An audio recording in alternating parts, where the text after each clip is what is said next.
BBA, BCA, BCom Computers, 100% placement guarantee. I create Degree College, Kukatpalli, Hyderabad. నమస్తే రమగారు. నమస్తే జయ. రమగారు, శ్రావణ మాసం అనగానే మనం అందరం కూడా లక్ష్మీ పూజ, వరలక్ష్మి పూజ, లక్ష్మీదేవి స్థిరంగా ఉండాలి, ఎలాంటి పూజలు చేయాలి, ఇవన్నీ మాట్లాడుకుంటూ ఉంటాం కదా. ఎలాంటి పూజలు చేయాలి అనేది మనం మాట్లాడుకుంటాం, కానీ ఏం చేయకూడదు, ఏం చేస్తే అమ్మకి కోపం వస్తుంది, లక్ష్మీదేవికి మనం ఎలా ఉండాలి? ఈ లక్ష్మి అబండెన్స్, మనకి సమృద్ధి, ఇవన్నీ సాధారణంగా కర్మ సిద్ధాంతం ప్రకారం మనం మోసుకురావాల్సిందే జయ. మోసుకొస్తాం మన దారిద్ర్యాన్ని, ఐశ్వర్యాన్ని కూడా. కొంతమంది బార్న్ విత్ గోల్డెన్ స్పూన్, కొంతమంది ఎక్కడో పూరిపాకల్లో పుడతారు. కొంతమంది అట్లా, కొంతమంది ఇట్లా పుట్టడం సహజంగా. వాడు ఏ కర్మ దుర్విపాకాన్ని మోసుకొచ్చుకుంటాడో దాని ప్రకారం వాడి పుటక. ఇది న్యాచురల్, దీంట్లో మార్పు లేదు అసలు. అయితే ఎదిగే కొందికి కొంతమంది బార్న్ విత్ గోల్డెన్ స్పూన్ అయినా కొన్నాళ్ళకి పాపర్లు అయిపోయిన వాళ్ళని చూస్తాం మనం. అవునండి.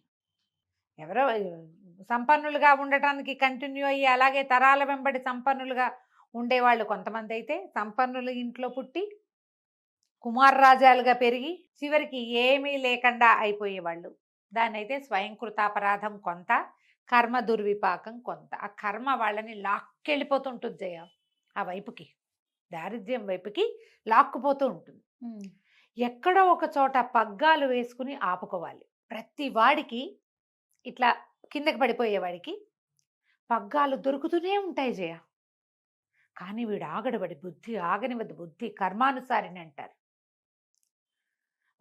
చాలా బలమైన జాతకం ఉన్నవాళ్ళు ఎవరైనా, చాలా బలమైన ఆత్మస్థైర్యం అవి ఉన్నవాళ్ళు ఎవరైనా, ఆత్మబలం ఉన్నవాళ్ళు పట్టుకోగలిగితే వాడిని అంత దారిద్ర్యం దిశగా వాళ్ళు వెళ్ళరు. ఏదో ఒక పుణ్యలేశం ఉన్నది, అప్పుడు చేసిందో ఇప్పుడు చేసిందో ఉంటే అందులోకి వెళ్ళిపోరు. అదే మనం చూడు, పూరి పాకల్లో చిన్న జీవితంలో వాకిట్లో వాసానికి కట్టిన ఉయ్యాలే వైభోగంగా పుట్టిన పిల్లలు, కోటీశ్వరులైన వాళ్ళని మనమే ఎంతమందినో చూస్తాం. అవునండి. సామాన్యమైన కుటుంబం, బోల్డ్ అంత సంపాదిస్తారు కదా, మనం చూస్తూ ఉంటాం. వీళ్ళకి అవకాశాలు వస్తూ ఉంటాయి. వచ్చిన అవకాశాన్నల్లా పట్టుకుని వాడు ముందుకెళ్తాడు. మరి మొదటే వీడికి ఎందుకు ఇవ్వాలా లక్ష్మి? లేదు వాడికి. కానీ వాడు సాధించడానికి ప్రయత్నం చేశాడు. అదే అవకాశం వాళ్ళ ఇంట్లో ఉన్న 10 మంది పిల్లలకి వస్తుంది. ఎవ్వడు చేయడు, ఒక్కడు చేస్తాడు. అది మామూలుగానే మనకు చెప్తారు, God made hand, man made hand అని. మన 2 చేతుల్లో ఒకటి భగవంతుడు రాసిన రాత ఉంటే, రెండోది మనం రాసుకునే రాత ఉంటుంది. మన కిందకి వెళ్ళిపోతున్నాము, వెళ్ళకూడదు అనే పట్టుదల మనుషుల్లో ఉండాలి. ఉన్నవాడు సంపన్నుడు అవ్వడానికి అవకాశం ఉంది. సమృద్ధిని పొందటానికి వాడికి ప్రకృతి అవకాశం ఇస్తుంది. మనం యూనివర్స్ అని చెప్పుకుంటున్నాం కదా, దేవుడు అంటాం కాదు, ప్రకృతే మనకు అవకాశాలు ఇస్తుంది, ప్రపంచమే ఇస్తుంది, అటుగ్గాని ఇటుగ్గాని. ఇందులో మనం చెప్పుకునే లక్ష్మి అనగానే డబ్బు, సమృద్ధి అనే కదా చెప్పుకుంటాము. అవును. అందులో అధికారం ఉంది. లక్ష్మి అంటే అధికారం, లక్ష్మి అంటే డబ్బు, ఆరోగ్యం, ఐశ్వర్యంతో పాటు జనం, సహాయం లభించటం ఎక్కడికి వెళ్ళినా. అది కదా లక్ష్మి అంటే. 100% అండి. ఇప్పుడు ధనము ధాన్యముతో పాటు ఆరోగ్యం ఉండాలి. వీటన్నిటితో పాటు ఇంకొక మహాద్భుతమైన లక్ష్మి ఏంటంటే మనశ్శాంతి. ఇవన్నీ ఉండాలా. ఆ పైవన్నీ ఉండి మనశ్శాంతి ఒకటి లేకపోతే ఏమిటి చేసేది? అదే కదా, ఏమీ లేదు. ఇది ఉండాలంటే మనుషులకి సహజ సిద్ధంగా కొన్ని పద్ధతులు ఉండాలి. మహాభారతంలో శాంతి పర్వంలో భీష్ముల వారు యుధిష్ఠిరుడికి బోలెడన్ని కథలు చెప్తారు. చాలా కథా విశేషాలు ఉంటాయి. అందులో కొన్ని కథలు చెప్పుకున్నాం కూడా మనం. అవును, భీష్ముల వారు చెప్పిన కథ అని. అవునండి. ఆ కథల్లో కొంత ముందుకెళ్తుండగా ఒకచోట ఈ లక్ష్మీదేవి గురించిన ఒక సందర్భం కూడా వస్తుంది.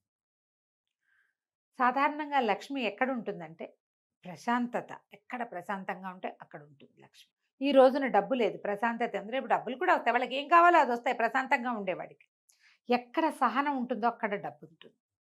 డబ్బు కాదు, లక్ష్మి. సహనం ఉన్న చోట. అనారోగ్యం వచ్చింది అనుకుందాం, వీళ్ళు అయిపోయి హైరాణ పడిపోయి, ఎక్సైట్మెంట్, కంగారు పడిపోయి, భయపడి కొత్త జబ్బులు తెచ్చుకుంటారు. డాక్టర్ దగ్గరికి వెళ్ళి ఆ డాక్టర్ దగ్గర ఉండరు, ఇంకో డాక్టర్ని మార్చేస్తారు. ఆరోగ్యం ఎట్లా సిద్ధిస్తుంది? సహనంగా ఉండేవాడికి ఆరోగ్యం కూడా కుదురుతుందమ్మా. ఓపికతో ఉండాలి దేనికైనా. ఇవి 2 అక్కడి నుంచి త్యాగం. ఏదైనా మన దగ్గర ఉంటే ఎవరికైనా ఇస్తే ఎందుకు ఇచ్చామా అని బాధపడతారు కొంతమంది, ఇవ్వడానికే ఏడుస్తారు ఇంకొంతమంది, ఎవడైనా ఇస్తుంటే ఎందుకు ఇస్తున్నావు అంటారు ఇంకో జాతి. త్యాగబుద్ధి ఉన్నవాడి దగ్గర లక్ష్మి ఉంటుంది. చాణక్యుడి నీతి సూత్రాలు మనం చేసాం, నీకు గుర్తుందా? అవునండి. అందులో ఒకటి చేసాం మనం, వెతకండి, నేను అదేంటో పూర్తిగా చెప్పను ఇప్పుడు. ఒకటే శ్లోకం, కుచైలినం దంతమలోపసృష్టం అని అది ఉంటుంది. అందులో మురికి బట్టలు కట్టుకునే వాడి దగ్గర, పొద్దునే లేచి దంతధావనం చేసుకొని వాడి దగ్గర లక్ష్మీదేవి ఉండదు. కొంతమంది ఉంటారు అట్లా, బట్టలు అవే వేసుకుని బట్టలే వేసుకుని బట్టలే వేసుకుని. ఈ మంచి గుణాలలో శుభ్రత, ఎంత శుభ్రంగా ఉంటే ఇల్లు మనుషులు వాళ్ళకి లక్ష్మి వస్తుంది.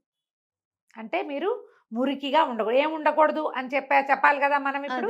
మురికిగా, మీకు కోపం ఉండకూడదు, అసూయ ఉండకూడదు, ఏడుపు కొట్టుతనం, ఎవరైనా చూసి అబ్బా వీళ్ళకి ఎదుగుద్ది అలాంటి భావాలు ఉండకూడదు, మీకు అశుభ్రత ఉండకూడదు. శుచి శుభ్రత అన్నారు, అవి ఉండాలి. అవి లేకపోతే శుచి లేదు, శుభ్రత లేదు, లక్ష్మి లేదు. అదే అక్కడి నుంచి పోట్లాడే గుణం అది ఉండకూడదు. అన్నిటికీ పోట్లాడతారు, మీకు లక్ష్మి ఉండదు. అయితే మీ దగ్గర డబ్బులు ఉండడు. వాడు ఎవడో ఉన్నాడండి, వాడు పరమ కోపిష్టివాడు, అన్నిటికీ మీదకొస్తాడు పోట్ల గిత్తలుగా, వాడి దగ్గర కోటాను కోట్ల డబ్బు ఉందంటే వాడికి డబ్బు ఒకటే కాదని చెప్పుకుంటున్నాంగా మనం. అంతేగా. వాడికి ఆరోగ్యం లేదో, మనశ్శాంతి లేదో, ఏం లేదో వాడికి, అయిన వాళ్ళు లేరు. అవును, అయిన వాళ్ళు లేకపోవడం కూడా దరిద్రమే కదా. అవునా? సహజంగా వ్యక్తుల ప్రవర్తనలోనే కొన్ని ఉండాలమ్మా. బ్యాడ్ హ్యాబిట్స్ ఉండకూడదు. ఇప్పుడంతా బ్యాడ్ హ్యాబిట్స్ ఉండటమే మన లక్షణం.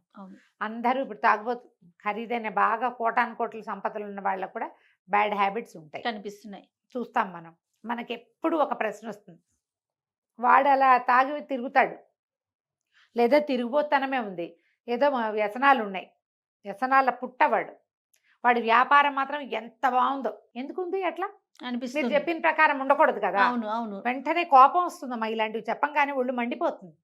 వాడు ఉన్నాడు మా ఫ్రెండ్ ఒకడు, వాడు కోటీశ్వరుడు కొడుకు, వాడికి లేని అవి లేవు, సకల కళాభిరాముడు వాడు అంటారు. సకల కళ వెళ్ళప్పుడు మరి వాడికి ఎందుకు ఉందండి అంటారు. వెంటనే పిల్లలకే కాదు జయ, పెద్దవాళ్ళ దగ్గర కూడా చూశాను నేను ఈ ప్రశ్న. మనం స్థిమితంగా ఉండకపోతే మన దగ్గర కూడా ఉండదు లక్ష్మి. నీకు వాడి దగ్గర డబ్బులు ఉన్నాయి అనుకుంటున్నావు అంతే, అదొకటేనా? మనం ఏం చెప్పుకున్నాం లిస్టు? ఇన్ని రకాల హ్యాబిట్స్ ఉన్నవాడు పూసుకుని చచ్చిపోతాడు ఒకటి, లేదా ఎక్కువ రోజులు తీసుకుని పోతాడు. డబ్బులుండే ఏం ఉపయోగం వాడికి? ఏం లేదు.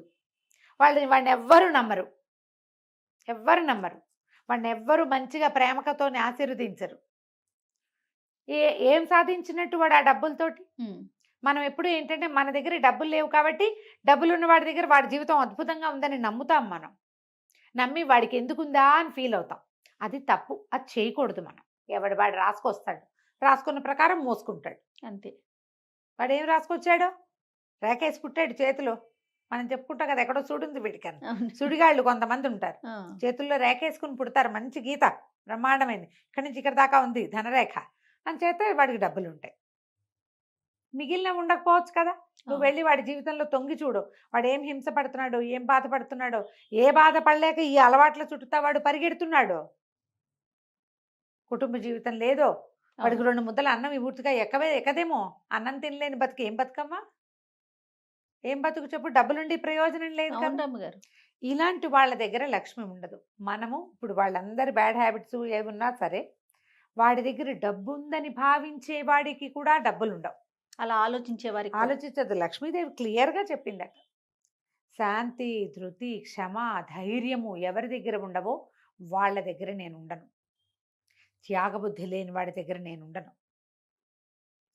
సంతోషము, మనశ్శాంతి ఆభరణాలుగా ఉండేవాడికి నేను లభిస్తాను ఏదో ఒక రూపంలో అని చెప్పింది. అంటే డబ్బే కాదు, మనశ్శాంతిగా ఉండేవాడికి మరింత మరిగాస మనశ్శాంతిని ఇస్తుంది. కూల్గా ఉండేవాళ్ళు ఎప్పుడు కూల్గానే ఉంటారు అంతే. సరిగ్గా ఆలోచించండి, మనకి లేదని అనుకోవద్దు, వాడికి ఉందని అనకూడదు. వాడికి ఉంటే వాడికి ఉంది, మనకి లేకపోతే లేదు. దీనికోసం మనం నీకేదో కావాలి, నువ్వు ప్రయత్నం చెయ్యి. మంచి మంచి శ్లోకాలని, ఉద్యోగినం పురుష సింహం ఉపైతి లక్ష్మి అని. ఎవరైతే ప్రయత్నశీలుడుగా ఉంటాడో వాడికి లక్ష్మీదేవి వరిస్తుంది. నీకు మీ ఇంట్లో అందరికీ అనారోగ్యాలు వస్తున్నాయి, మీరు మీ ఫుడ్ హ్యాబిట్స్ మార్చుకోండి, మీ పని వేళలు మార్చుకోండి, మీ నిద్ర పద్ధతులు మార్చుకోండి, ప్రయత్నం చేయండి, ఆరోగ్యం కుదుట పడుతుంది. డబ్బులు లేవు, చిన్న పొన్న పనులు చేసుకుంటున్నారు, కొంచెం పైకి చదువుకోండి. ఎవడైనా ఒకరిని, మీరు నలుగురు కలిసి ఒకరిని చదివించండి, వాడు మిమ్మల్ని ముందుకు తీసుకెళ్తాడు. ఇవాళ రేపు అట్లా జరగట్లేదులే, పాత రోజుల్లో జరిగేవి. మనం కూడా ట్రై చేసుకోవాలి. ప్రయత్నశీలుడైన వాడిని లక్ష్మి వరిస్తుంది. ఈ రకంగా ఆలోచించండి. ఇప్పుడు రేపు పండగ రోజులు వస్తున్నాయి కదా, మనం ఇళ్ళు శుభ్రంగా ఉంచుకోవటం, మన ఇంట్లో కొట్లాటలు ఉండకూడదు, భర్తలతోటి పోరాడకూడదమ్మా, అత్తగారులను తిట్టిపోయటము. ఇంటికి పెద్ద ముత్తైదు కదా అత్తగారు అంటే, మన ఇళ్ళకి మన అత్తగారులే కదా పెద్ద ముత్తైదులు. భర్తలు ఉంటే, భర్త ఉంటే పెద్ద ముత్తైదు, మామగారు లేకపోతే పెద్ద దిక్కు, మన అత్తగారే మనకి పెద్ద దిక్కు. అంతే. వీళ్ళని చెడగొట్టద్దు, వాళ్ళని తిడితే మీ ఇంట్లో లక్ష్మీదేవి ఉండదు, మీకు కావాల్సింది మీకు అన్నీ లభించవు. వాళ్ళని బాగా చూసుకోండి, మీకు లభిస్తాయి. చుట్టుపక్కల వాళ్ళతో తగాదాలు పడద్దు, మీ ఇంటి చెత్త తీసుకెళ్ళి పక్కింట్లో బారేయకండి, ఇల్లు క్లీన్గా ఉంచుకోండి, మీరు ప్రశాంతంగా ఉండండి. ఏ సమయంలో అయినా సరే చట్టుకుని కొత్త పూజ చేసుకునేటట్టు. ఎవరైనా మన ఇంటికి వస్తే వాళ్ళు వచ్చిన అరగంట దాకా మన ఇల్లు అడవిలాగానే ఉందనుకో, సర్దుతూ ఉన్నాం, అలా చేయొద్దు. ఎప్పుడు ఇల్లు క్లీన్గా ఉంచుకోండి. అంట్ల గిన్నెలు 3 రోజులవి 2 రోజులవి ఉంచకూడదు. ఏ రోజు గిన్నెలు ఆ రోజు ఇది ఒక పద్ధతి అమ్మా. దేవుడి పాత్రలు ఏ రోజు ఆ రోజు తోముకోవాలి, మన అంట్ల గిన్నెలు ప్రతిరోజు తోమేసుకోవాలి. బట్టలు ఉతకాల్సిన బట్టలు కుప్పలు తెప్పలుగా ఉంచపోకండి. కనీసం శ్రావణ మాసంలో ట్రై చేయండి. దుప్పట్లు అప్పుడెప్పుడో ఉతికినవి ఉంచద్దు. ఫ్రెష్ దుప్పట్లు పక్కలు ఫ్రెష్గా శుభ్రంగా ఉంచుకోండి. ఇల్లు క్లీన్గా ఉంచుకోండి, మీరు క్లీన్గా ఉండండి. లక్ష్మీదేవి వస్తుందమ్మా దానంతది. ముందు మీకు క్లెన్లీనెస్ అలవాటు అవుతుంది. ఈ నెలంతా చేస్తే అంతే కదా, ఈ నెలంతా శుభ్రంగా ఉన్నారనుకో, వచ్చే నెల ఆటోమేటిక్గా శుభ్రంగా ఉంటారు. ఓకే, ఇలా ప్రయత్నం చేయండి, లక్ష్మీదేవి మీ సొంతం అవుతుంది. తప్పకుండా రమ్మగారు. నమస్తే. నమస్తే.